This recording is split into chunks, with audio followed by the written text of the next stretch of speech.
All right, so now we're going to name the reasons you would stay in America as opposed to moving to Africa. The money. You can make money here in America. Go down there to Gambia and get yourself a job, and you're going to be there trying to make pennies, I guess. It's going to take you forever to... You can see the reason why people don't fly out of those countries because they can't afford it. The money that they have is it would take forever for them to get a plane ticket. To make that amount of money.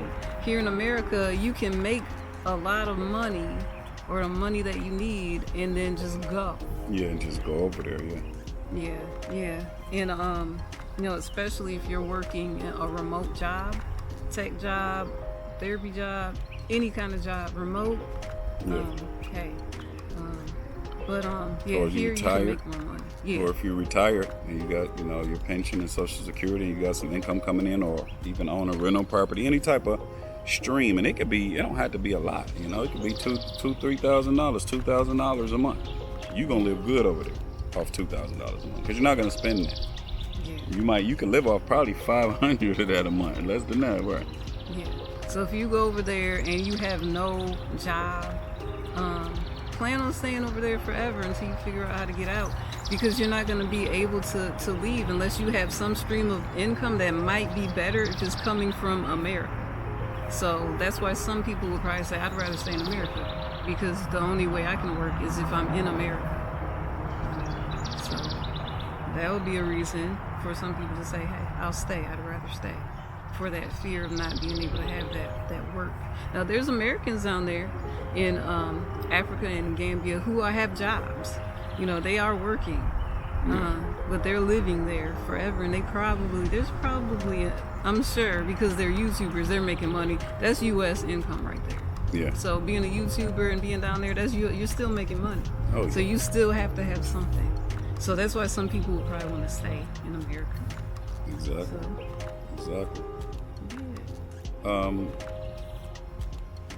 I say another reason to stay is the infrastructure. The sewage and the roads are a lot better.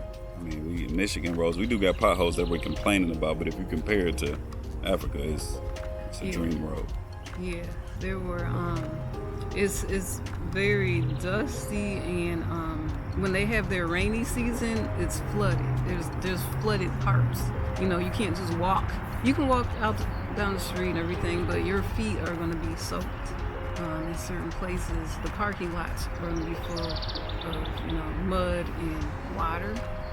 Here, it's not. As soon as that happens, somebody calls the city and says we got to get this fixed, or we have our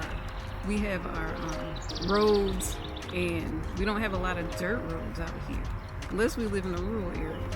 Mm-hmm. Over there, it's mostly rural, but they don't have paved roads. A lot of paved roads. Just the main road. Yeah, just the main road, Yeah. No, the main roads was like dirt too. The main road. It wasn't really paved until you got to like the tourist area a little bit. Yeah. Was we in the street? We were in the main. Yeah, just the main road. I think there's like 4 main. Oh, just with a little bit of sidewalk. Yeah. That attack, and those. Yeah, they're working on them now, and those were the only ones. But yeah, those were paved. And then when we drove out to Kunta Kinte village, that was a dirt road. But it was a good dirt road. That was a good dirt road. It was a good dirt road, yeah. It was pretty good. We didn't hit a lot of bumps at all, really. It was, it looked like red dirt or red clay or something like that. Rode that road the whole way.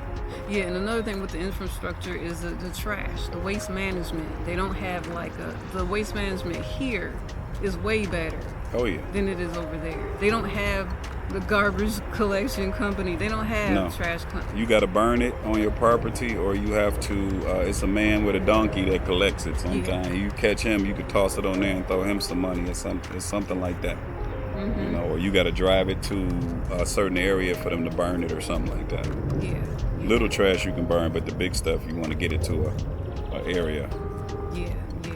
And out here, it's like, there are some places I've seen it's getting a little bad. you know, where you see just trash in cities and, you know, in areas, in high populated areas. But it's a lot worse over there. Because people aren't just saying, oh, maybe we should pick this up. No, they're just throwing it. We've seen people, some guy was drinking out of water, but just threw it on the ground. Just kept on walking. Like, here, there's signs that say don't litter. There used to be signs. I don't know if they still have them, but I remember there are signs that said you'll get fined if you litter or if you throw things out. I don't know if they still have them, but I know they used to. But over there, it's not.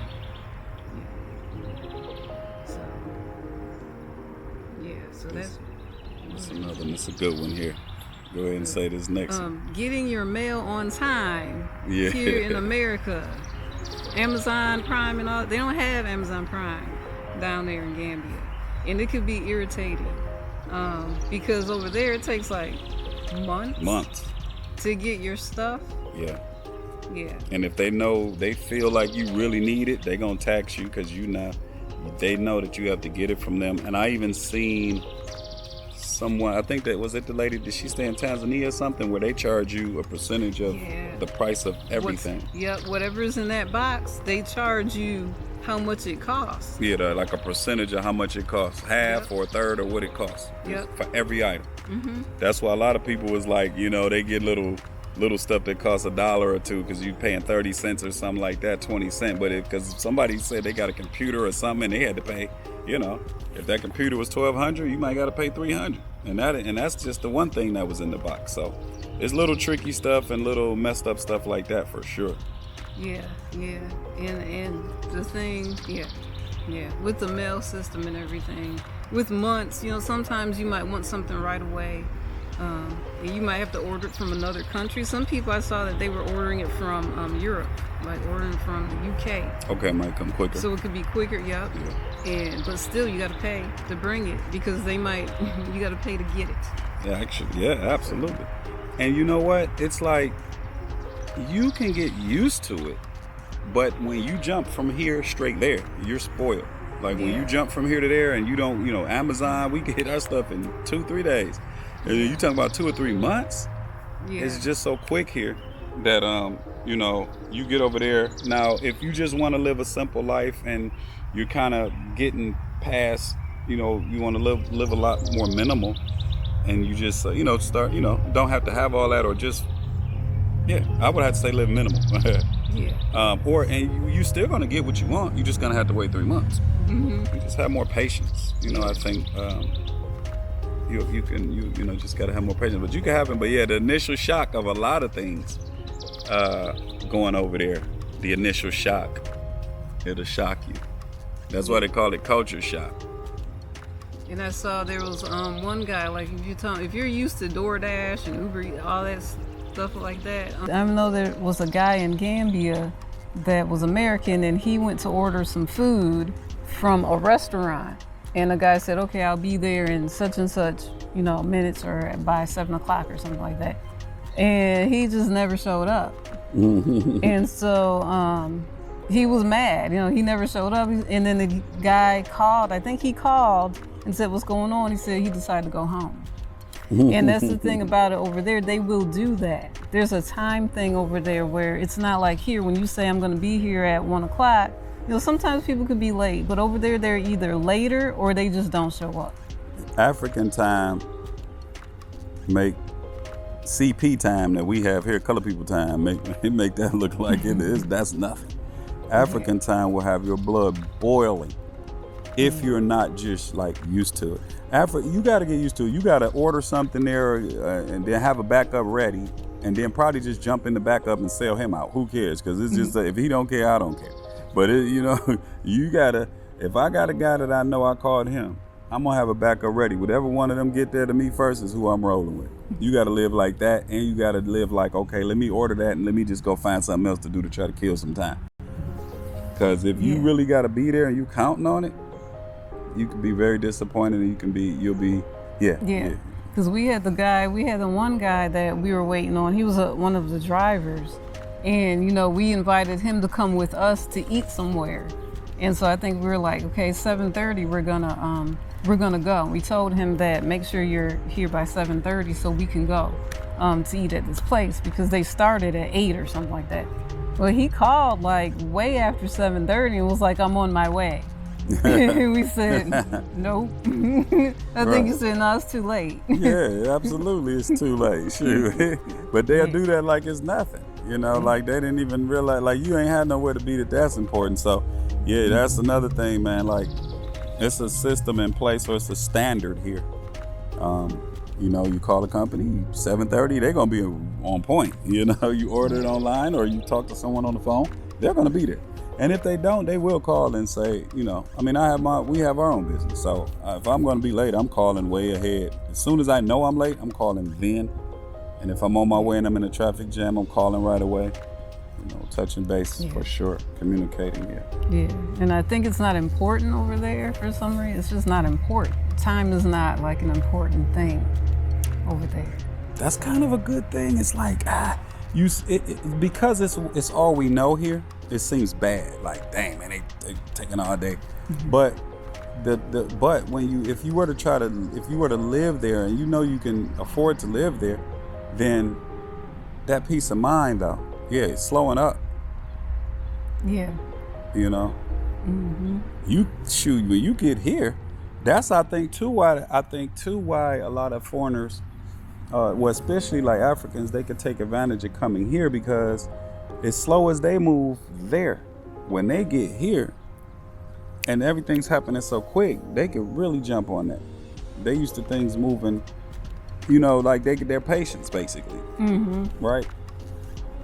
You might be begging them, sorry, I'm late, sir. And they be like, late? Oh, shoot, no, you on time. Because they used to people being way later than that. Yeah. So, like, they come here so nice. And like I say, you could take a guy from Africa and put him in the projects here, and he'll be like, hey, this is beautiful. Absolutely beautiful. And this is made out of concrete.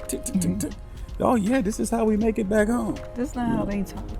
Well, I don't know if this. Right, I don't know if that's how they talk, but right, but I'm just saying I had to put some type of language out there just to say, that it's they'll be loving it.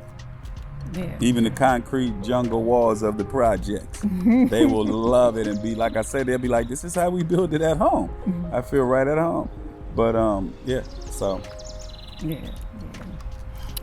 So that's one reason why. That's one reason that you would probably want to stay in America, because things on time, getting things on time, especially your mail and all that, you would want that here. Another reason that you would probably want to stay in America is there's more opportunities here than it is in Africa or Gambia. Out there, I know people say there's no jobs, there's not enough to do. It probably isn't. It probably isn't for them. But here, there's no excuse. I mean, if you're like, I can't find a job, you could do DoorDash if you want to. You can even do that on a bike. Some people act like they can't do anything. I'm sure you can. You can do that on a bike. You can. There's remote job. There's all kinds of stuff. So like out there, it might not be a lot of opportunities, not like it is here. So, that could be a reason if you'd rather just stay somewhere where there are constant employment. It is constant employment, then hey, this would be the place to be, America. The medical? Yeah, I think medical is better here, but it's cheaper there. Yeah. So I don't know if I guess that's what you call getting what you pay for. So it would be cheaper there, but the facilities here are a lot better. Yeah, they're able to do those tests or the surgeries and things that you need. Like I would not trust, if I hurt myself or broke a leg or something, I would want to fly out the country, like ASAP. At least Gambia. I can't say that for like Senegal or Ghana, and they probably got. Yeah, because they're a lot more developed. They have, Gambia is a poor country. It's a small country. I like it though. It's really nice still though. It's very safe and it's really cool. But they definitely need better medical facilities. They're getting there though. I mean, they just built a nice mall, and I do think that they can do it. And I think I saw them rebuilding one. I think it was one that was supposed to get built or something like that. But Yeah. I'll see it happening. No problem. But yeah, I would rather get I would rather be probably here as far as the technology and everything like And that. there's and over there it's more of a pay as you go system over there. When you do medical, they're not going to work on you until you pay something. Over here, they'll still work on you even if you don't have insurance. They'll just give you a bill. Yeah. And you just have to have that on your credit report if you're not going to pay it, but they'll still work with you. They'll still work on you. They're not going to let you die. Over there, I heard that they're not going to work on you. They'll let you sit in that lobby and die until you pay something. And keep in mind, we were just talking about how long it take them to do stuff. Now imagine if you sick and feeling bad and then they taking all day to get to you. Yeah. Because, I mean, I've seen that here in an emergency room. Yeah. But it'll be even longer there. Like I've seen people hollering and screaming in the emergency rooms here, please help me, my stomach hurting. But there, it'll be even longer. Yeah. So yeah, that's something that you would definitely, I would rather be here. Yeah.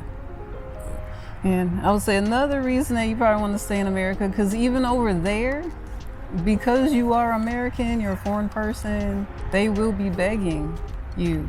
Some of them straight out won't ask for money, but they will be begging you and asking for things, asking for stuff because of who you are. And even the kids, a lot of them taught their kids how to beg. Hey, go get those people over there. You know, I remember we were at the ice cream shop and this boy, it looked like he jumped off the bus. It was a bus coming and he saw us, he jumped off and ran straight to us to show us this flashlight that had a USB connection in it. It was like, here, do you want this? No, we don't need that. But they're teaching them to come to us and get some money. But I'm like, you guys got money. You got bananas and mangoes and oranges falling off trees. You guys can eat all day, and you can live very cheaply over there. So if you get sick and tired of that, you know, of people just asking for stuff and always wanting and needing, then that might get on your nerves. Here, there's a limit. Like, they're gonna ask you, you know, you got some change? Or do I have 57 cents? Do you have 57 cents? Or, you know, or something like that. And they'll leave you alone. But over there, it's like, Yeah, you'll pass. See, here, you're walking, they're standing still here in a little cubby hole or just standing on their corner, and you drive by in your car, you walk past them, and they'll say, hey, excuse me, do you got this, that, and the other? And yes or no, and you keep going. It's reverse in Africa. They're gonna follow you. Yeah. You know what I'm saying? They're gonna beg and kind of walk behind you for a block or two. Yeah, or they'll befriend you. There's one guy, I remember we were walking away from a bus stop. He got off the bus and he said, hey, he just started talking to us, this guy. And he said, you know, you should come to my house. He didn't know us. You should come to my house. My wife will fix you some Benetton. And we were like, oh, okay, yeah, we don't know him. So we're like, no. A few days later, we go to the Banjul market. It's a market that a lot of people go to. Mm-hmm. And chicken or something over there? Oh, I don't know. It might be more than a chicken. Oh, I don't know. I hear some leaves crunching and stuff in the dango. Yeah, so we went to Banjul market. That same guy was there, the one that said, hey, come to my house and my wife will cook you a meal.